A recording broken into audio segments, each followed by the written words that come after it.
যারা আমরা চাই নির্বাচন কালকেই দিয়ে দেন, কিন্তু ১৬২৮ জনের একজনও চেয়ারে থাকা যাবে না। যারা জালেম ছিল, জালেমের দোসর ছিল, সবগুলো তাড়াতাড়ি নামিয়ে দেন, নতুন মানুষ ওখানে বসান। এই ১৫.৫ বছরে যারা বৈষম্যের শিকার ছিল, এই মানুষগুলোকে নিয়ে সেখানে বসান। কালকে নির্বাচন দিয়ে দিন, কালকে সুষ্ঠু হবে। এই ১৬২৮ জন কারা? যারা এই ১৫.৫ বছরে এই কাজ কারবার করেছিল। এই শুধু নাটোরের জেলার ডিসি গেছে কুষ্টিয়ায়, কুষ্টিয়ারটা এসেছে কুড়িগ্রাম, কুড়িগ্রামেরটা চট্টগ্রাম, এই পাল্টিয়েছে। এখনো পর্যন্ত জালেমদের যতগুলো বিচারপতি, জজ, সব তারাই আছে প্রায়। এগুলোকে আপনি মনে করেন যেগুলো মানুষ ছিল?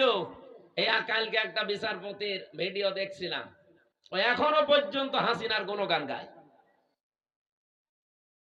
ওর নাম হচ্ছে শেখ আহমেদ জমাদার। আমার মনে হয় ওরা যদি কুকুরও দেখে, কুকুরও ঘৃণা করবে।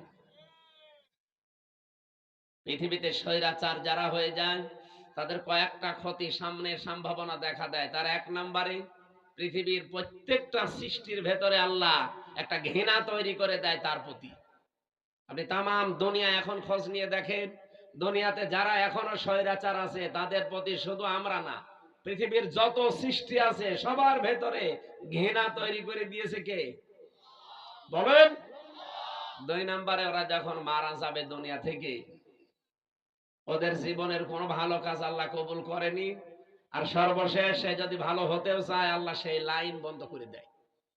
আপনি ফেরাউনের দিকে তাকানো, কিন্তু শেষ কথা এটা বলেছিল, আন্নাহু লা ইলাহা ইল্লাল্লাযী আমানাত বিহি বানু ইসরাঈল ওয়া আনা মিনাল মুসলিমিন। আমি ঈমান আনলাম ওই আল্লাহর উপরে, যার উপরে বনি ইসরাঈলরা ঈমান এনেছে। আমি তো মুসলমান, এরপরও ফেরেশতারা আমারে পানির ভেতরে চুবায় কেন? আল্লাহ রাব্বুল আলামিন ডাক দিয়ে বলেন, আল আন, এখন, আকাদ আসাইতা ক্বাবলু ওয়া কুনতা মিনাল মুফসিদিন, এর আগে তুমি বড় সন্ত্রাসী ছিলে, স্বৈরাচার ছিলে, ফ্যাসাদকারী ছিলে। জমিনে তোমার জন্য আমার বান্দা বান্দিরা আতঙ্কে ছিল। এখান থেকে আমি তাফসিরে ফি জিলালিল কোরআনে পড়েছি, পৃথিবীতে কোনো মানুষের কারণে যদি আল্লাহর সৃষ্টি জগৎ আতঙ্কিত হয়ে যায়, ওই লোকটাকে আল্লাহ সবচাইতে বেশি ঘৃণা করে। এটা 15.৫ বছর এটা বেশি ছিল। এমন এমন মানুষ আমরা দেখেছি যাদের জন্য মানুষেরা আতঙ্কগ্রস্ত ছিল। কি? আমি তো নাটোরের খবর খুব বেশি জানি না, কিন্তু শিমুল সাহেবের জানি। ওনার নাম শুনলে মানুষ আতঙ্কিত হয়ে যেত। কি জানি না, কিন্তু ভেতরে অবশ্যই এরকম কিছু আছে। দলু সাহেবের মতো মানুষ তাই ওনার সাথে পেরিয়ে দেয়নি। আপনি চিন্তা করতে পারেন, দলু বাংলাদেশে যদি 20 জন থাকে, তার ভেতরে একজন অন্তত, আর সে পর্যন্ত এর সাথে পারে নাই, তার মানে এই লোকটা কি আপনারা নিজেরাও ভালো জানেন। ইন্নামা নুমলি লাহুম লিয়াজদাদু ইসমা। মানুষ যখন পাপ করতে করতে সীমা ছাড়িয়ে যায়, আল্লাহ পাক বলেন ওয়ালাহুম আযাবুম মুহিন, তার জন্য অপমানজনক নেককার শাস্তি, নেককার অপমানজনক শাস্তি আমি একটার পর একটা রেডি করে রাখি। কোরআনের 2টা আয়াত আমার কয়েকদিন আগে আমার নজরে এসেছে। এর আগে আমি বহুবার পড়েছি, কিন্তু এইটা এইভাবে যে আছে আমি জানতাম না। বাংলাদেশ সহ বিশ্বের যতগুলো দেশে আমারে নিয়ে গেছে, আমি যেহেতু একটা বড় গ্রুপে ছিলাম, আকিস গ্রুপে, ইনাদের মাধ্যমে বিশ্বের বহু দেশে আল্লামা সাঈদীর মতো আল্লাহ রাব্বুল আলামিন ওনাদের ওসিলায় কোরআনের দাওয়াত নিয়ে যতগুলো দেশে গেছি, যতগুলো আন্তর্জাতিক সেমিনারে, বিশ্ববিদ্যালয়ে, আমি এই আয়াতটা আমার নজরে এতদিন হাজার হাজার বার পড়েছি, কিন্তু না, এখন আমার কাছে এই তথ্যগুলো আসার পর একটা আশার সঞ্চার হয়। সূরা আলাম নাসর 5 এবং 6 নম্বর আয়াত একটু ভালো করে শোনেন, দেখেন আপনার কাছে একটা অন্যরকম অনুভূতি আসবে। কোরআনের কথা কোনো মিথ্যা নেই, 100% সত্য, নাকি 98%? হ্যাঁ। আল্লাহ পাক বলেন, ফাইন্না মাআল উসরি ইসরা, ইন্না মাআল উসরি ইসরা, 2 বার রিপিট করলেন। আর উসরুন মানে কষ্ট, এই শব্দের আগে আল্লাহ পাক দিয়েছেন আলিফ লাম। কোন শব্দের আগে আলিফ লাম আসলে চারটা অর্থ বের হয়। এক নাম্বার, এটা নির্দিষ্ট করার জন্য, এটা মারেফা। এর আগে আল্লাহ মা দিয়েছেন, এর আগে ইন্না দিয়েছেন, এর আগে ফা দিয়েছেন। তাফসিরে মুফাসসিরিন ইকরাম ৪২টার উপরে আমি বসে বসে মিলিয়েছিলাম যে দেখি কোনটার কি বক্তব্য আয়াতের ব্যাপারে। আমার আশ্চর্য লেগেছে ফি জিলালিল কোরআন। মুফাসসির বোঝাতে চেয়েছেন পৃথিবীতে কোনো মানুষ যদি একটা কষ্ট সহ্য করে তিনটা কারণে, এই এদিকে তাকান, হচ্ছে না। আপনি যদি দুনিয়ায় কষ্ট পেয়ে থাকেন একটা কারণ, কয়টা? না, তিনটা। কষ্ট পেলেই হবে না, কষ্ট যদি আপনি পেয়ে থাকেন তিন কারণে।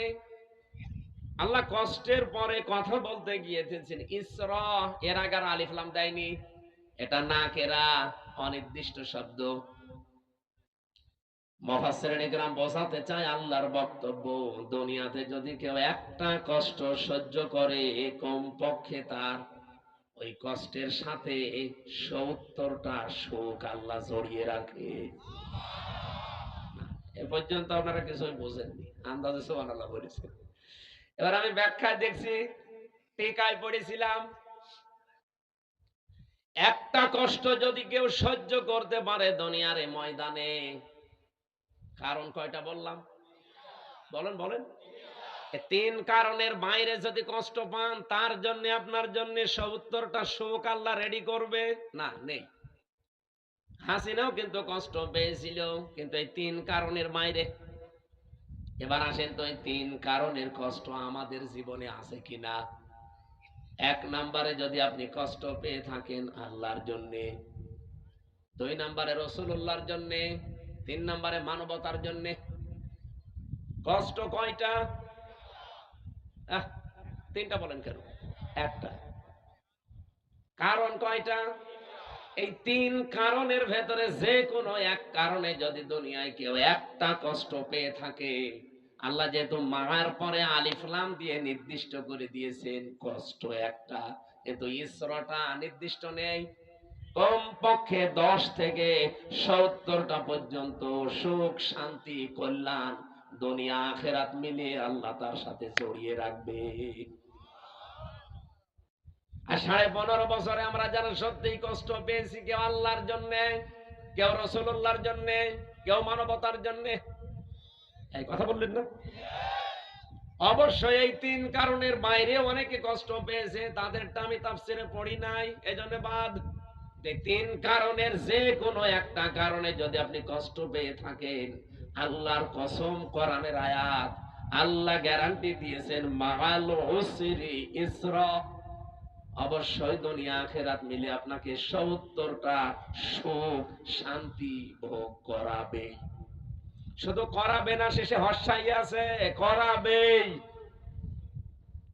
এবার যেহেতু আয়াতটা রিপিট করেছেন আল্লাহ, সিস্টেম অপর পৃষ্ঠায় দেখুন।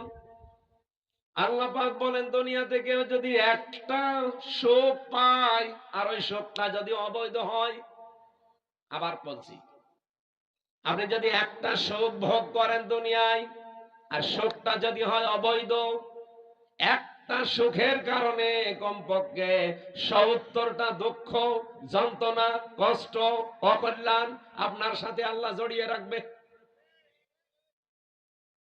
এবার আমি একটা একটা করে উদাহরণ বলছি। পৃথিবীতে অনেকেই কিন্তু সুখ পেয়েছে, অবৈধ সুখ, যেমন এই যে পরকীয়া প্রেম করে সুখ পায় না? না, এই এলাকায় সব নেই?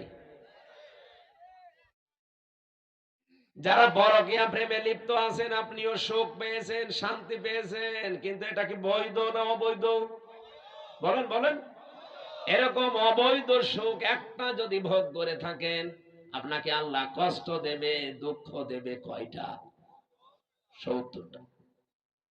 আমি এবারে মিলান, ১৫.৫ বছরে যারা ক্ষমতায় ছিল, বৈধ ভাবে না অবৈধ? তাহলে সুখ তারা পায়নি? বলেন বলেন। যত সুখ পেয়েছে সব বৈধ সুখ না অবৈধ? আপনি এবার হাসিনা থেকে শুরু করে যারা ছিল বলেন, এই 15.5 বছরে যদি অন্তত 50টা শোক পেয়ে থাকে, আমি কি শোকের নামগুলো বলবো? আরে শোকের নাম বলার দরকার কি? আপনি তো শোক পেয়েছেন। বাবা শাহজালাল সব হালাল করে নিয়েছিলেন। যেটা আপনার না, জোর করে সেটা আপনি দখল করে নিয়েছিলেন। নবীজির হাদিস আমি পড়েছিলাম প্রথমে, এটা হযরতে আবু যর থেকে বর্ণিত। বিশ্ব নবী বলেন, মানিদ্দাআ মা লাইসা লাহু ফালাইসা মিন্না ওয়ালিয়াতাবাব্বা মাকআদাহু মিনান নার। মুসলিম শরীফের হাদিস। এদিকে তাকান। এক নম্বরে নবীজি বলেন, দুনিয়ার এই ময়দানে যেটা তোমার না, জোর করে যদি ওটা কেউ জোর জবরদস্তি করে দখল করে নেয়, দুইটা শাস্তি তার জীবনে মাস্ট বি হবে। এক নম্বরে ওই দিন থেকে ফালাইসা মিন্না, ও আমার উম্মত থেকে বের হয়ে গেছে। দুই নম্বরে ওয়ালিয়াতা বাব্বা মাকআদাহু মিনান নার। আল্লাহ পাক বলেন, নবীজি বলেন, এটা মুসলিম শরীফ যে নবীজির কথা, ও নিজের জায়গা যেন জাহান্নামে একটা লিখে বরাদ্দ করে রেখে দিয়েছে। হ্যাঁ, এখানে হাদিসের ব্যাখ্যায় মুহাদ্দিস যারা, তারা ব্যাখ্যা করতে গিয়ে দিয়েছেন, যে জিনিস আপনার না, ওইটা যদি আপনি আবার নিয়ে নেন, আপনার জন্য এই দুইটা শাস্তি। কিন্তু আপনার জিনিস যদি কেউ দখলে রাখে, ওইটা যদি আপনি ফেরত নেন, এটার জন্য আপনার ওই দুইটা শাস্তি নেই। বোঝেননি? আমি জানি না। আপনার যে জিনিস দখল করে নিয়েছে একজন, আপনি যদি এখন কিছু পেয়ে ওইটা আবার নিজের আয়ত্তে নিয়ে নেন, আপনার জন্য হাদিসে বর্ণিত ওই দুইটা শাস্তির একটাও হবে না। কিন্তু যে জিনিস আপনার না, জোর করে যদি আপনি নিজের দখলে দুনিয়ায় নিয়ে নেন, আপনি ওই দিন থেকে নবীর উম্মতের বাইরে চলে গেছেন। আপনি নামাজ পড়তে পারেন, রোজা রাখতে পারেন, হজ করতে পারেন, কিন্তু নবীর উম্মত আপনি আর নেই। হ্যাঁ, কিন্তু ওটা যদি আপনারই ছিল, দখল করেছিল একজন, সেটা আপনি আবার ফেরত পেয়েছেন, আপনার জন্য শাস্তি না? এই বাংলাদেশে অনেকের নামে আমরা দেখি, খালি চাঁদাবাজির কথা শুনলে, একজনের জিনিস নিয়ে নিয়ে এটা শুনলে খালি এক দলের প্রতি আর এক দলের প্রতি এই যে কাদা ছোড়াছড়ি চলছে। আরে ভাই, আপনাকে আগে বাস্তবতা বোঝা লাগবে। যে লোকটার কাছ থেকে 15.5 বছরে আপনি কত কিছু নিয়েছেন, নিজের বিবেককে জিজ্ঞাসা করেন। এই মানুষগুলো যদি এখন সেগুলো ফেরত পায়, ফেরত নিয়ে নেয়, সে তো আর জোর জবরদস্তি করে নেয়নি, তার নিজের জিনিস সে নিয়েছে। এরকম কিছু যদি হয়ে থাকে, তাহলে হাদিসের এই দুইটা শাস্তি তার জন্য না। আমি আবার বলছি, আমি আমি নিজে একজন ভিকটিম। এই 15.5 বছরের ভেতরে, বিশেষ করে 3 বছর জেলে থাকাকালীন, আমার বাবার বৈধ সম্পদ, এবং আমি চাকরি করতাম আকিস গ্রুপে, খতিব ছিলাম, সেখান থেকে তারা অবৈধভাবে বহু টাকা এমনিতেই দিয়েছিল। নাকি আমার কাছে টাকা পাইতো? বলেন। আমার ধরার পরে বলেছিল 50টা মামলা দেব, এক্ষুনি 10 লাখ টাকা দেওয়া লাগবে। বাবা তো গ্রাম্য মানুষ, জমি জায়গা বিক্রি করে যা তা করে ওরে 8 লাখ সঙ্গে সঙ্গে দিয়েছিল। ও শয়তান, তারপরও আরেকটা মামলা দিয়েছে। এভাবে খেপে খেপে বাবার কাছ থেকে প্রায় 32 লাখ টাকা নিয়েছে। আকিস গ্রুপের কাছেও নিয়েছে প্রায় 30-32 লাখ। 3 বছরে বলেন তো, এত টাকা যারা নিল, ওই টাকার মালিক তো তারাই, আর ওগুলো বৈধ মালিক। এখন যদি ওই টাকাগুলো আমি ফেরত চাই, আমার অন্যায় হবে, কারণ জিনিস তো আমারই। আপনি তো জোর করে জবরদস্তি করে উল্টাপাল্টা মামলা দিয়ে টাকাগুলো নিলেন। এখন আপনার বিরুদ্ধে মামলা দিলে ওই টাকা যদি সরকার আমারে ফেরত দেয়, তে আমার দোষ কিসের? আমার জিনিস আমি ফেরত পেয়েছি। কয়েকদিন আগে যে সিরাজগঞ্জ গোল চত্বরে বসেছিলাম, তারেক জিয়া সাহেবের গ্রামে গিয়েছিলাম এক মাহফিলে, গাবতলী থানা না, ওই গ্রামে গিয়েছিলাম আগস্টের 5 তারিখের আগে। স্টেজ থেকে তাড়তে তাড়তে মাঠের ভেতরে ওসি সহ আমারে প্রায় 1-1.5 কিলোমিটার তাড়িয়েছে। পা মা কেটে ওই দিন আমার গাড়িটা ড্রাইভারটা ধরে আটকে রেখে দিয়েছিল। পরবর্তীতে যাদের পাঠালাম তাদের বলেছে টাকা দিতে বলেন। কিসের টাকা? দেওয়া লাগবে। 1,13,000 টাকা গুছিয়ে দিয়েছিলাম বিভিন্ন জায়গা থেকে। ওই দিন তো আমি নিজেই পালিয়ে বেড়াচ্ছি। মে মাসের মনে হয় শেষের দিকে হবে, আগস্টের 5 তারিখের পরে সেই দেশ পরিবর্তন হয়ে গেছে, ওর নামে বিভাগীয় মামলা হয়েছে।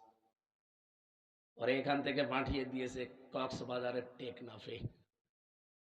ওর বন্ধু এখানে চাকরি করে, আর একজন খোঁজ পেয়েছে যে আমার মাহফিল সিরাজগঞ্জে, ওই জায়গা থেকে চলে এসেছে।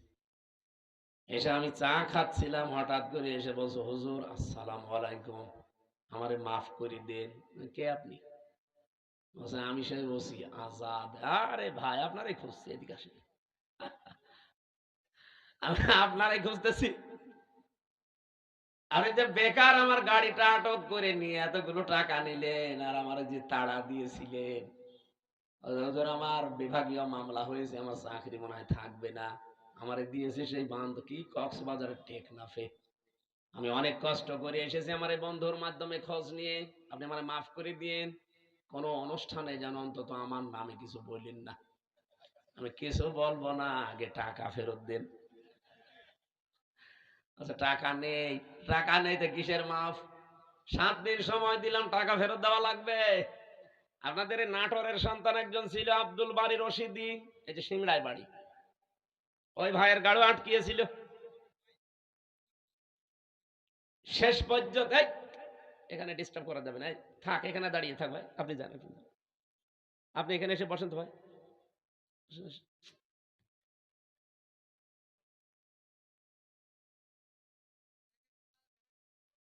কথা বলা যাবে না ভাই।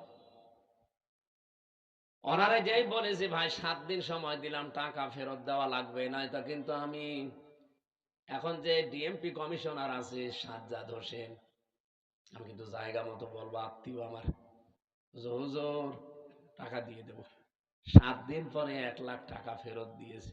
বাংলাদেশের মনে হয় এটাই প্রথম ইতিহাস যে পুলিশ টাকা ফেরত দেয়।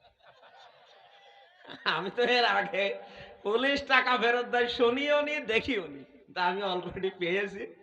আর 13,000 হুজুর এটা মাফ করাই লাগবে, যা তোর মিষ্টি খেতে দিলাম। ওই যে পুলিশ দাঁড়িয়ে আছে। পুলিশ কারো কাছ থেকে টাকা নিলে ফেরত দেয়, এটা প্রথম ইতিহাস। এখন ওই টাকা যে ফেরত দিল, আমি কি জোর করে নিয়েছি নাকি আমার টাকা আমি নিয়েছি বলেন? এইরকম করে যারা এই 15.5 বছরে বহু টাকা বিভিন্ন জায়গায় দখল করে নিয়েছিলেন, ওই টাকা এখন আমাদের ফেরত দেন। আমি আশা করছেন কি বোঝাতে চাই আপনি বুঝেছেন। সুতরাং যারা এতদিন মাল কামিয়েছেন, বাংলায় বললাম, এ টাকাগুলো যার কাছ থেকে নিয়েছেন তার ফেরত দিয়ে দিন। নাই তো সে আপনার কাছে যে নেবে, তখন তার নামে আপনি বদনাম বের করবেন, উনি জোর জবরদস্তি করে, চাঁদাবাজি করে, চাঁদাবাজি করেছে, তার জিনিস ফেরত নিয়েছে। এরকম যত জায়গায় যার জিনিস ছিল সবগুলো ফেরত নেন। ইসলামী ব্যাংক যাদের, তারা ফেরত পেয়েছে। আরো কিছু আছে, আমরা চাই সবগুলো তার তার ফেরত দিয়ে দেন, নিজে দুনিয়া থেকে মুক্ত হন।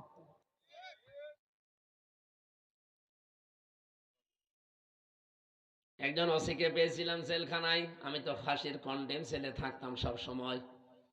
উনি আমার এসে একদিন বলছো, হুজুর আপনি তো তওবার কথা বলেন। আমি ওখানে ভেতরে ওই ওয়াক্তীয় নামাজ পড়াতাম, আমার পেছনে নামাজ পড়ার জন্য অনেকে আসতো। নামাজের পরে 2-3 মিনিট করে কথা বলতাম। একদিন তাওবার বিষয়ে কথা বললে উনি আমারে বলছে, হুজুর আমি একটা তাওবা করেছি, দেখেন তো আমার তাওবা হয়েছে কিনা। কি? সেই যে নির্বাচন গেল, আমি বাইরে ছিলাম, এখন আমার 8 বছর জেল, একটা হত্যা মামলার। আমি ওই সময় রাত 12টার পর থেকে আমার লোকজন নিয়ে ভোট কাটা আরম্ভ করেছিলাম। ফজরের আজান পর্যন্ত কাজ কাম করিয়ে সব জায়গা মতো পাঠিয়ে দিয়েছি। এরপরে গোসল করার পরে ওযু করে 2 রাকাত তাওবার নামাজ পড়ে বললাম আস্তাগফিরুল্লাহ। আমার এই তওবা কি হয়েছে? না না, আপনার ইয়ার কি হয়েছে?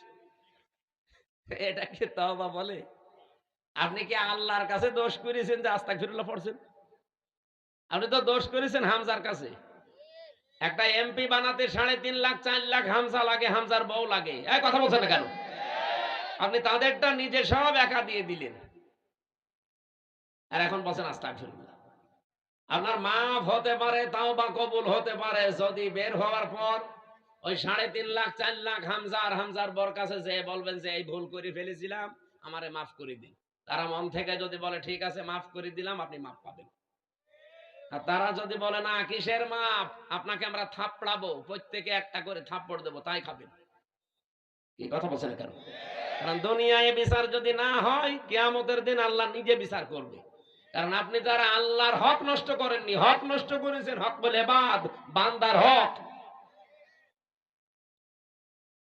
কিন্তু আপনার জন্য আমার আফসোস, আপনি হয়তো 8 বছর জেল খাটার পরে বের হয়ে যাবেন, বের হয়ে দেখবেন অনেক হামসা দুনিয়া থেকে মারা গেছে। কি অনেক হামসার বউ দুনিয়ায় নেই, তারাও মারা গেছে, আপনি তাদের কাছে মাফ চাবেন কি করে? এটা আপনার জন্য সবচাইতে বড় ভয়ঙ্কর বিষয়। 15.5 বছরে যারা অবৈধ সুখ পেয়েছেন, একটা আপনার জন্য 70টা অপমান অপেক্ষা করছে।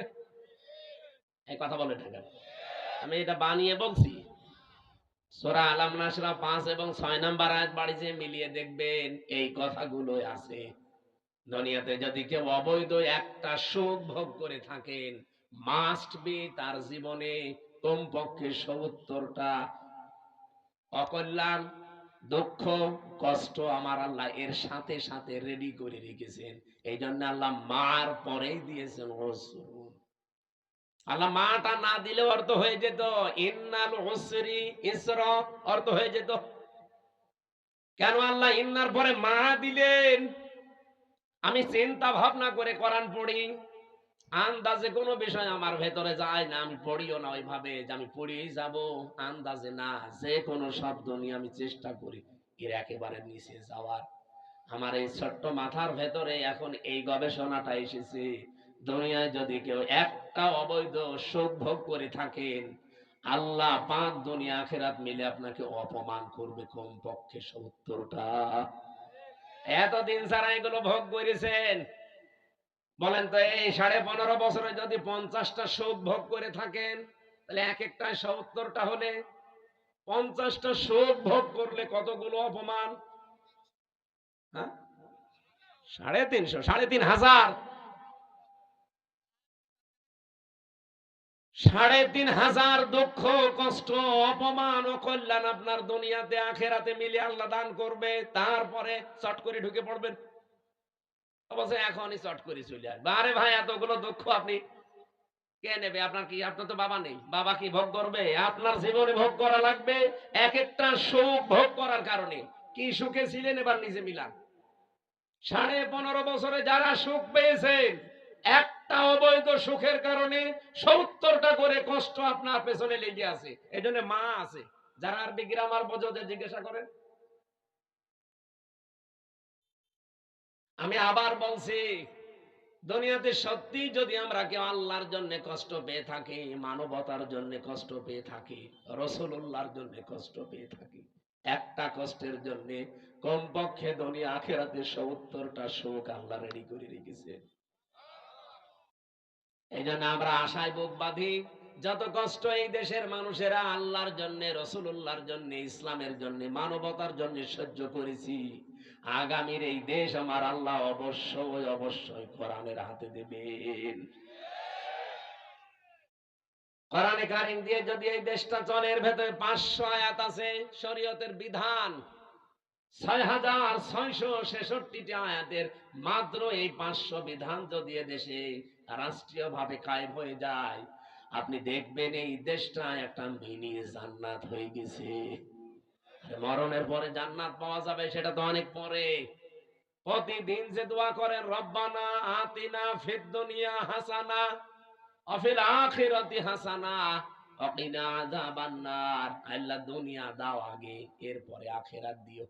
কেউ কি আগে বলে আখিরাত দিও তারপরে দুনিয়া দিও? বলে কেউ? কেউ বলে না। আর আল্লাহ ওইভাবে শেখানো নি, উনি শিখিয়েছেন ধারাবাহিক। কাবা শরীফে গিয়ে দেখলাম রকনি আমিনি থেকে শুরু করে হজরে আসওয়াদ, এই জায়গাটা লক্ষ লক্ষ হাজিরা যাবার সময় এই আয়াতটা পড়ছে, রব্বানা আতিনা ফিদ দুনিয়া হাসানা ওয়া ফিল আখিরাতি হাসানা ওয়া কিনা আযাবান নার। বলেন আমিন। দুনিয়ায় আগে শান্তি দরকার, দুনিয়ায় শান্তি, স্বস্তি, নিরাপত্তা যদি সত্যি আমরা পেতে চাই, এটার বিকল্প দুনিয়ায় কিচ্ছু নেই। কারণ বহু মানুষ চেষ্টা করেছে এর আগে এটা বাদ দিয়ে, শান্তি দিতে পারে নাই। আপনি তাকান এই পৃথিবীর দিকে, কত মানুষ শান্তি দেওয়ার জন্য চেষ্টা চালিয়েছে, কিন্তু কাঙ্ক্ষিত মানের শান্তি দিতে পারে নাই। উন্নত দেশগুলোতে আপনি মনে করেন খুব শান্তিতে আছে, কোরআনের আইন বাদ দিয়ে না। আমি বাইরের দেশগুলোতে, আমাদের নরসিংদীর বাবুরহাটের মতো শান্তি পাইনি। রাত 8টা, 8:30টার পরে বড় বড় মার্কেট গুলো, শপিং মল সব বন্ধ করে দেয়, কারণ নিরাপত্তা দেওয়ার মতো তাদের হাতে কোনো মাল ম্যাটারেস নেই। এত পাহারাদার, এত উন্নত প্রযুক্তি, এইটা যদি থাকে, তারপরও তো বাংলাদেশে এটা এখন নেই। মানে নরসিংদী বাবুরহাটে রাত 12টা, 1টা, 2টা নেই, দেখেন মানুষ কিভাবে ব্যবসা করছে। হযরত ওমর জানিয়েছিলেন কোরআনের 500 আইন যদি পৃথিবীতে কায়েম হয়ে যায়, হাজরে আসওয়াদ থেকে হাজরা মাউত পর্যন্ত, সানাই থেকে হাজরা মাউত, এ বিশাল রাস্তা, একজন সওদাগর লক্ষ লক্ষ টাকার মালামাল নিয়ে চলতে থাকবে। একজন যুবতী মেয়ে পোড়া শরীরে গহনা গাঁটি নিয়ে চলতে থাকবে। ওর মনের ভেতরে একটা ভয় কাজ করবে না, শুধু আল্লাহর ভয় বাদে অন্য কারো। আমরা তো ওই রকম পরিবার চাই, ওই রকম সমাজ চাই, ওই রকম দেশ চাই। টেকনাফ থেকে তেতুলিয়া পর্যন্ত একজন মানুষ লক্ষ লক্ষ টাকা নিয়ে আসবে, ওর মনের ভেতরে ছিনতাইয়ের ভয় থাকবে না, চুরির ভয় থাকবে না, কোন ডাকাতির ভয় থাকবে না। একটা ভয় থাকবে, কার? বলেন বলেন। মিনি জান্নাত হয়ে যাবে দেশটা। ওই দৃশ্যটা আমরা চোখে দেখতে চাই। জীবনে প্রতিদিন আমার মনে হয় এই দোয়াটা আমি অন্তত যে কোনো একবার করি, আল্লাহ পৃথিবীতে কিছুই যদি তোমার কাছে কবুল না হয়, 3টা বছর বিনা কারণে জালেমদের জিন্দানখানায় বন্দী ছিলাম, কষ্ট তো কম বেশি পেয়েছি, ওরা আর আমাদেরকে আরো বেশি কষ্ট দিয়েছে। আমি তারেক জিয়া সাহেবের পিএস জনাব মিয়া নুরুদ্দিন অপু ভাই, ওনার বন্ধু গিয়াসউদ্দিন মামুন ভাই, এই 2 জনের সাথে আর আল্লামা মামুনুল হক, এই 4 জন আমরা পাশাপাশি ছিলাম 3 বছরে। মিয়া নুরুদ্দিন অপু ভাই আর মামুনুল হক, এই 2 জনের যে স্যাক্রিফাইস আমার প্রতি আমি জীবনও বলতে পারবো না। এজন্য যেখানে যাই আমি অপু ভাইয়ের জন্য, মামুন ভাইয়ের জন্য, মামুনুল হকের জন্য আগে দোয়া করি নেই, আল্লাহ পাক দুনিয়া আখিরাতে তাদের যেন উত্তম পুরস্কার দান করেন। বহু কষ্ট পেয়েছে লোকগুলো বিনা কারণে, বিশেষ করে অপু ভাইয়ের মতো মানুষ। এখন পরিবর্তন হয়ে গেছে যতটুকু, কি কষ্ট দিতে মানুষ। 24 ঘন্টা সিসি ক্যামেরা লাগিয়ে, 2 জন পাহারাদার আমাদের 4 জনের জন্য আলাদা বসা, 24 ঘন্টা তালা লাগানো, ফাঁসির কন্ডেম ছেলে। মনে হচ্ছে আমরা কি করেছি। খালি ওনাদের তারেক জিয়ার সাথে সম্পর্ক আর আমাদের ইসলামের সাথে সম্পর্ক, এই তাছাড়া আমার কি দোষ পেয়েছিল বলে? আমারে মামলা দিয়েছে, আমি নাকি আনসারুল্লাহ বাংলা টিমের প্রধান, কি অছাতা আমি জানি। সেই ভুয়া মামলা দিয়ে 3 বছর রেখে দিল। আরে জেলে দিলেও তো থাকা যায়, নাটোরে তো জেলখানা। জেলা কারাগার গুলোতে থাকা আর বাড়িতে থাকা প্রায় সমানই। কিন্তু আমাদের এই গেছিল হাই সিকিউরিটি জেলে, ফাঁসির সেল, কন্ডেম সেল, ওর ভেতরে আবার 24 ঘন্টা তালা লাগানো। কিছু পড়বো, পড়তেও দিত না। একবার কারারক্ষী দেবদুলাল বললাম যে স্যার একটা বই নিয়ে এসে দিতে পারেন না? হুজুর আমার সুন্দর সুন্দর বই আছে, একটা নিয়ে দেব। এসে দেখি দিয়েছে বঙ্গবন্ধুর আত্মজীবনী। এটা পড়ি করবো কি? না, অনেক জ্ঞান আছে এর ভেতরে, পড়েছিলাম। ওরাটা কি করবো, কোনো বই নেই তো, সারাদিন সারা রাত ওই বই। কয়েকদিন পরে থেকে আবার দায়িত্বে এসেছে, বললাম যে ওই বই শেষ হয়ে গেছে, আর একটা ভালো বই নিয়ে এসে দিন। এবার নিয়ে এসে বঙ্গবন্ধুর ছেলেবেলা। আপনি আর বই পান না? ওখানে বঙ্গবন্ধু কর্নারে শুধু এই বই আছে। পরের দিন আর একটা বই দিল, বঙ্গবন্ধুর চীন সফর। রাগ করে বললাম আপনি আর কোন বই নিয়ে আসবেন, আপনি যদি পারেন, হিন্দু মানুষ তো, আপনার কাছে তো বলে লাভ নেই, কোন মুসলমান কারারক্ষী অন্তত দায়িত্বে আসুক। আশরাফুল বলে একজন আসলেন, ওর এখানে নাম লিখা, মনে করলাম যাক, এরা আর কিছু না, হালকা পাতলা ইমান তো আছে। বললাম যে ভাই আপনি একটু তাফসীর নিয়ে এসে দেন তো। সারাদিন এই বসে থাকা, 24 ঘন্টা তালা লাগানো। আপনি তো সূর্যের আলো নিতে দেন না। আল্লাহর ইশারা দুইটা তাফসীর নিয়ে এসেছে দেখি, ফি জিলালিল কোরআন আর তাফহিমুল কোরআন। এই পৃথিবীতে 42টার উপরে তাফসীর আছে, সবচাইতে বেশি আমি ভালোবাসি এই দুইটা তাফসীরকে। আর আল্লাহও মিলিয়ে দিয়েছে এই দুইটাই। ওখান থেকে বসে বসে যতগুলো বিষয় আমি নোট করেছিলাম, ওরা তো লিখতে দেয়নি, ভালোভাবে চুরি করে করে যা করেছিলাম ওইটা আজকের তেলাওয়াত কৃত আয়াতের ভেতরে হালকা আছে। আমরা এবার কোরআন থেকে আরম্ভ করি নাকি নাকি কষ্ট হয়ে যাচ্ছে? একটু বেশি সময় হয়ে গেল। জবান খুলে সূরা মুলকের 2 নাম্বার আয়াত, মাত্র একটা আয়াত পড়েছি। এ মাথার ভেতরে আয়াত নিয়ে যত কথা সাজানো আছে, সারা জীবন যদি বলা যায় তাও শেষ হবে না, এত কথা আছে আয়াত। আমরা তাফসীর আকারে পড়বো এবং তাফসীর আকারে বলবো ইনশাআল্লাহ। জবান খুলে কোরআনের সোনালী আয়াত পড়েন। আউযু বিল্লাহি মিনাশ শাইতানির রাজিম। বিসমিল্লাহির রহমানির রহিম।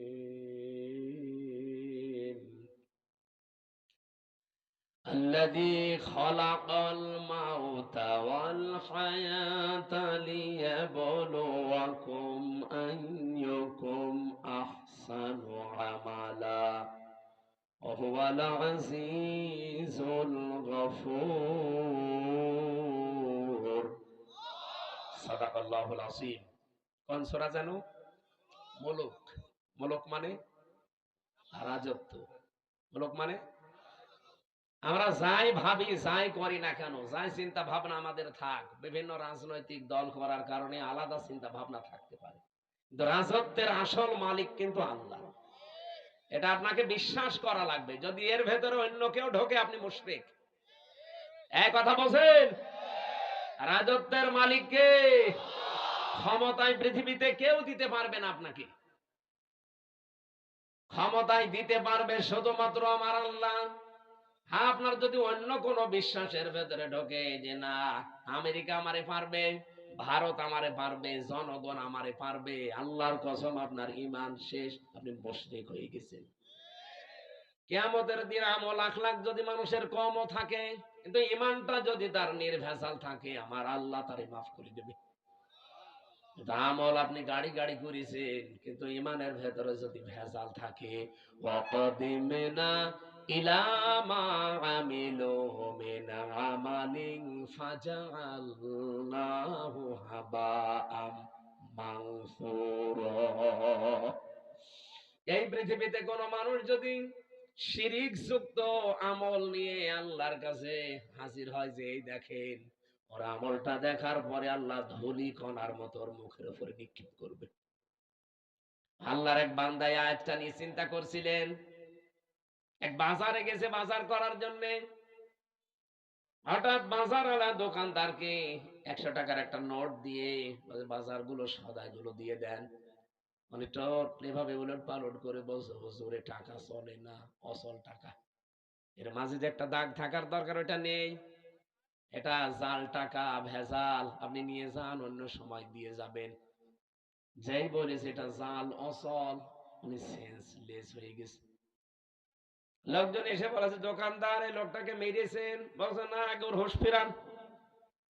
পানি দিয়ে বাতাস দিয়ে যখন হুঁশ ফিরিয়ে এসেছে, পরে জিজ্ঞাসা করছে, ভাই আপনি অজ্ঞান হয়ে গেলেন কেন? লোকটা বলছে, দেখেন, ওকে আমাকে কিচ্ছু বলে নাই, মারিও নাই, বকা বকিও করে নাই, শুধু টাকা দিয়েছিলাম। টাকাটা উলট পালট করে বলছে এটা জাল টাকা, অচল, চলে না। আমার জীবনে একটা ধাক্কা লেগেছে যে আমারও তো একটা টাকার নোট আছে, তার নাম হায়াত। তার নাম কি বলেন বলেন? আমার তেলাওয়াত কৃত আয়াতের দ্বিতীয় শব্দই কিন্তু এইটা, আল্লাযী খালাকাল মাউতা ওয়াল হায়াতা। আল্লাহ বলেন আমি তোমাদের মউত আর হায়াত বানিয়েছি। লোকটা ডাক দিয়ে বলছে, আমারও একটা হায়াত আছে, একটা নোট আছে টাকার, তার নাম এই 50, 60, 70 বছরের হায়াতের জিন্দিগি। আমি যদি এখনই মারা যাই, রব্বুল আলামিন যদি আমার হায়াতটা হাতে করে বলে বান্দা এটা অচল, চলে না। এর ভেতরে শিরিকের কিছু দেখতে পাচ্ছি, এর ভেতরে মানুষ ঠকানো আমল দেখতে পাচ্ছি। এইরকম ভেজাল আমল দিয়ে, এরকম ভেজাল জীবন দিয়ে আমার জান্নাতে যাওয়া যাবে না। এই চিন্তা করে আমি সেন্সলেস হয়ে গেছি। ও নাটোরবাসী, আমরা কোথায় আছি বলেন তো? তারাও তো মানুষ ছিল। কুল্লু নাফসিন যায়িকাতুল মাউত ওয়া ইন্নামা তুওয়াফাউনা উজুরাকুম ইয়াউমাল কিয়ামাহ। সূরা আলে ইমরান 4 নাম্বার পারা 13 নাম্বার পৃষ্ঠা 13 নাম্বার লাইনের 185 নাম্বার আয়াতের প্রথম অংশে আছে। এটা তাফসীর ইবনে কাসিরে পাবেন। রাব্বুল আলামিন বলেন প্রত্যেকেই কিন্তু মারা যাবে। এই এদিকে তাকান। এখানে যারা আমরা আছি খুব বেশি হলো আর 60 বছর 70 বছর, খুব বেশি হলো 100 বছর পরে একজনও থাকবেন না। নতুন মানুষ এই জায়গায় এসে জমিন চাষ করবে, কথা বলেন না কেন?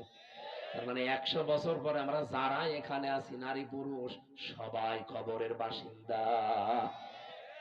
মাত্র 100 বছর।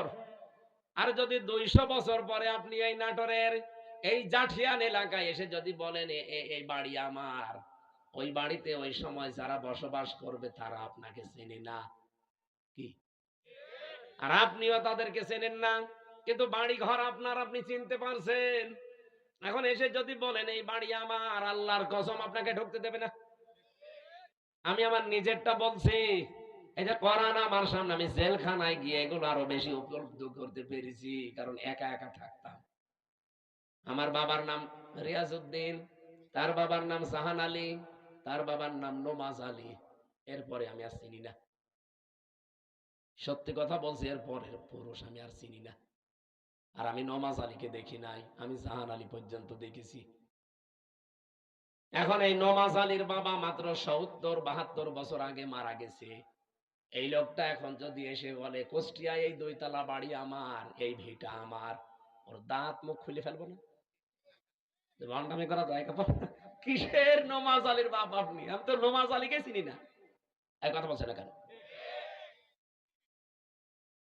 বলেন তো, আমার বাবা রিয়াজউদ্দিন, জাহান আলী, নোমাজ আলী, তারপরে আমি চিনি না। আমি তাও 3 পুরুষ পর্যন্ত বললাম। এ ভাইরে জিজ্ঞাসা করেন তো, 3 পুরুষও পারবে না? 2টা পারবে মনে হয়। তাহলে ওনার 3 পুরুষের আগে 4 নাম্বারটা যদি এখন এসে নাটোরে ওনার বাড়িতে বলে যে এটা তো আমার বাড়ি ছিল, আমি এখানে থাকতে চাই, কসম আল্লাহর যত বড় দাড়ি হোক ও বাড়ি উঠতে দেবে না। বলবো আপনার জায়গা না থাকলে মসজিদে থাকেন, সকালবেলা চলে যান।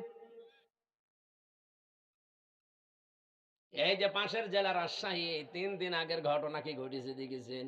4টা ছেলে মেয়ে লোকটার, অথচ ট্রেনের নিচে মাথা দিয়ে মরে গেল। 4টা ছেলে মেয়ে, 8 মাস আগে তার বউটা মারা গেছে। না, আমি শুধুমাত্র ওই ছেলে মেয়েকে দোষ দেই না, ও বাবারও দোষ আছে। কারণ কোরআনে কারিমের যে নির্দেশগুলো ছিল সন্তান হওয়ার পরে 11টা, আপনি খালি জন্ম দিয়ে ছেড়ে দেবেন তা না। ওই 4টা ছেলে মেয়েকে যদিও কোরআনে বর্ণিত 11টা শিক্ষা দিত, যে বৌমা 2টার কারণে লোকটা আত্মহত্যা করলো, ওই রকম বউ ছেলেরা 14টা বাদ দিয়ে দিত। আমাদের জাতির পিতা হযরত ইব্রাহিম আলাইহিস সালাম তার সন্তান ইসমাইলকে বলেছিলেন যে তোমার ঘরের চৌকাঠটা পাল্টিয়ে ফেলো, তার মানে তোমার এই বউর আচরণ ভালো না, এরে পাল্টিয়ে ফেলো। উনি কিন্তু বুঝে ফেলেছিলেন যে বাবার মনে দুঃখ দিয়েছে। এই জন্য এখানে একটা মাসলা বের হয়, আপনার বাবা যদি ইসলামী কোনো কারণে আপনার বউ বাদ দিয়ে দিতে বলে, বাবার কথা অনুযায়ী বউ বাদ দেওয়া যায়, কিন্তু 4 কারণে। আপনি বাবা ওই যে যৌতুকের টাকা পাইনি এই জন্য বাদ দিতে বলছে, ওই রকম বাবার কথা মানা যাবে না। এরকম বাবা আছে না, যে চাহিদা ছিল সে পর্যন্ত হয়তো পূরণ করতে পারেনি। এমনকি অনেকে এই যে বরযাত্রী নিয়ে যাওয়ার সময় ছেলের বাবা এই কথা বলে যে বিয়ায় আমি কিচ্ছু চাই না, শুধু 500 লোক খাওয়াবেন। আপনি কি ফকির নাকি? আর বরযাত্রী যাওয়ার এই সিস্টেমটা বন্ধ করা দরকার। এটা ইসলাম না, এটা হিন্দুদের কালচার। কোথায় পেয়েছেন এই সিস্টেম? বরযাত্রী ইসলামে আছে, ইসলামে আছে অলিমা। অলিমা ছেলের বাড়ি হয় না মেয়ের বাড়ি হয়? আর যে বরযাত্রী কোন বাড়ি? যে কোথায় পেয়েছেন ভণ্ডামি, এটা বাদ দেওয়া লাগবে আজকে। যারা এখানে আছেন মুসলমান, অন্তত অন্য ধর্মের লোক নেই, আজকে থেকে হিন্দুদের এই কালচার বাদ। কোন বাড়িতে কেউ বরযাত্রীর দাওয়াত দিলে যাবেন না। বলে না হারাম, আমি খাবো কোন কারণে? কারণ মেয়ের বাবা যদি মন থেকে আপনাকে কিছু না দেয়, যা নেবেন একটা পান নিলেও পানটাও হারাম। আর আপনি মরণের খাওয়া খান, যে 10 পিস করে গোস্ত খায়, তারপরও বলে না কিছুই হয়নি। তোর হবে কি করে? ও তো রাক্ষস। বরযাত্রী যাওয়া যাবে? গিয়েছেন কোনদিন? এটা বন্ধ করা লাগবে। অলিমা করবেন, অলিমা করা যায় যাচ্ছে। আমি এই কথাটা 3-4 বার বলতাম না, কারণ আমার ছেলে নেই, আমার 3টা মেয়ে, আমার আবার বাঁচা লাগবে না। যদিও ইসলামেও আছে, তারপরও আমার নিজেরও বাঁচা লাগবে ভাই।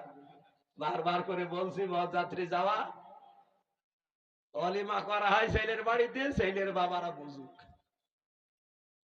না। এই যে এই লোকটা ট্রেনের নিচে মাথা দিয়ে মরে গেল, এই যদি ছেলে মেয়েকে আল্লাহর পরে মা বাবার স্থান, এটা যদি কোরআন থেকে হাদিস থেকে ছোটবেলা থেকে শিখাতো এই দিনটা, তাহলে এই 2টা ছেলে ওর বউ দরকার হয় বাপ দিয়ে দিত, তারপরও বাবাকে ভাবে বাড়ি থেকে বের করে দিত না। লোকটা সারাদিন বাড়িতে জায়গা পায়নি, শেষ পর্যন্ত স্টেশনে না খেয়ে সারাদিন ছিল, সকালবেলা যে মরে গেছে।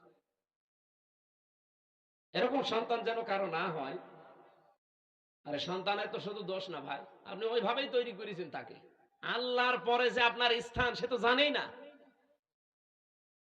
এখানে মাসলা হচ্ছে, বাবার কথা যদি শরীয়ত সম্মত হয়, বাবা যদি বলে বউ রাখা যাবে না, এর ভেতরে আমি শরীয়তের এই জিনিসগুলো ভুল পাই, তাহলে বাদ দিয়ে দেওয়া লাগবে। কিন্তু মায়ের কথা শুনে বউ তালাক দেওয়া জায়েজ নেই। এই মাসলাটা মনে রাখবেন। বাবার সম্মান কিন্তু মায়ের চাইতে খুব বেশি না, 3 গুণ বেশি মায়ের মর্যাদা। কয় গুণ? কিন্তু মায়ের কথা শুনে কেউ বউ তালাক দেওয়া জায়েজ নেই, কারণ শাশুড়ির সাথে আর বৌমার সাথে সম্পর্ক মেয়ে আর মায়ের মতো জীবনও হয়নি, হবেও না। আর যেখানে হয় সেটা একেবারে সোনায় সোহাগা। শাশুড়ি যারা এসেছেন, বৌমা যদি আপনার ছেলেকে ভালোবাসে বেশি, তার সাথে অন্তত অন্তরঙ্গ থাকে বেশি, অনেক শাশুড়ি বলে আমার বৌমা আমার ছেলের দখল করে ফেলেছে। আরে আপনার তো নামাজের সেজদায় পড়ে শুকরিয়া আদায় করা দরকার, যে আপনার ছেলে অন্তত শুধু বউ নিয়ে ব্যস্ত থাকে, অন্য জায়গায় লাইন করে না। ছেলের সুখের জন্য একটু ছাড় দেওয়া যায় না? এখানে যারা শাশুড়ি বসে আছেন, অবশ্যই আপনাকে ছাড় দেওয়া লাগবে, কারণ আপনার ছেলের সুখের জন্য 10 মাস 10 দিন আপনি কষ্ট করেছিলেন, 22 থেকে 25 বছর একাধারে কষ্ট করলেন। এখন আরেকজনের হাতে অন্তত সে আছে, তার সুখের জন্য একটু স্যাক্রিফাইস করা লাগবে আপনাকে। এরকম শাশুড়ি আমরা চাই, এরকম মা আমাদের দরকার নেই। এই মার এদিকে মন পাওয়া যায় না, ওদিকে বর মন পাওয়া যায় না, শেষে আমরা রোগী হয়ে যাই। এরকম পরিবার দেশে নেই, বলুন নেই? না। সম্মানিতা শাশুড়ি যারা আছেন, আপনাদের আমি হাতে পায়ে ধরে বলছি, আপনার বৌমার সাথে আপনি মেয়ের মতো ব্যবহার করেন। পরিবারে হানকা শান্তি আনতে হলে এটা আপনার লাগবে। খালি খাই খাই নাই নাই এ করে করে এই যে অশান্তি তৈরি করে রাখেন ছোটখাটো জিনিস নিয়ে। হয়তো বৌমার জন্য 1000 টাকার যে একটা শাড়ি কিনেছে, মায়ের জন্য 800 টাকা দিয়ে, 200 টাকা কম বেশি, এই ঝগড়া চলছে। আমি কি বেশি বলে ফেললাম? এরকম পরিবার দেশে নেই? আপনি মনটা উদার করতে পারেন না, যে আমি তো সারা জীবন অন্তত ভোগ করেছি, এখন যুবতী মেয়ে ওরা করুক। আর আপনার বাইরের মানুষ, ও তো আপনার ছেলের অন্তরঙ্গ, একটু শান্তিতে থাকলে আপনার ছেলেও শান্তিতে থাকবে। বহু পরিবারে এরকম অশান্তি দেখি শুধুমাত্র এই শাশুড়ির ছোট মনের কারণে। নাকি নাটোরে আমার মনে হয় বেশি বলা হয়ে গেল। আছে এরকম মানুষ, আমি জানি। সম্মানিতা মা বোন যারা এসেছেন, বিশেষ করে পুত্রবধূ, আপনি আর 100 বছর পরে বললাম তো থাকবেন না, আল্লাহর কসম, দুনিয়া যেহেতু থাকার জায়গা না, শাশুড়িকে নিজের মায়ের মতো ভাবতে শুরু করেন আজকে থেকে। তো মুরব্বী মানুষের কিছু উল্টা পাল্টা হতেও পারে, নিজের মা বাবা ভুল করলে তো মাফ করে দেন। আর অন্যের মা এখন মনে করছেন শাশুড়ি তো আমার মা না, কিছু হলে স্বামীর কানে তুলে দেন, তার মনটাও তো খারাপ হয়ে যায়। আর আমি নিজে একজন স্বামী, যত স্বামী এখানে বসে আছে প্রত্যেক স্বামীর পক্ষ নিয়ে বলতে পারি, আপনি যদি সত্যি আমার মন চান, আমার মাকে বাবাকে নিজের মা বাবার মতো আপনাকে মনে করা লাগবে, নাই তো জীবনও আপনি আমার মন পাবেন না। হয়তো উপরে আপনাকে আপনাকে ভালোবাসবো আমার ছেলে মেয়ের কারণে, কিন্তু জীবনও আপনি আমার মন পাবেন না। আশা করছি এটা একটু ছাড় দেবেন, নিজের মা বাবার মতো আপনি মনে করে দেখেন, দেখেন পরিবারটা একটা মিনি জান্নাত হয়ে যাবে।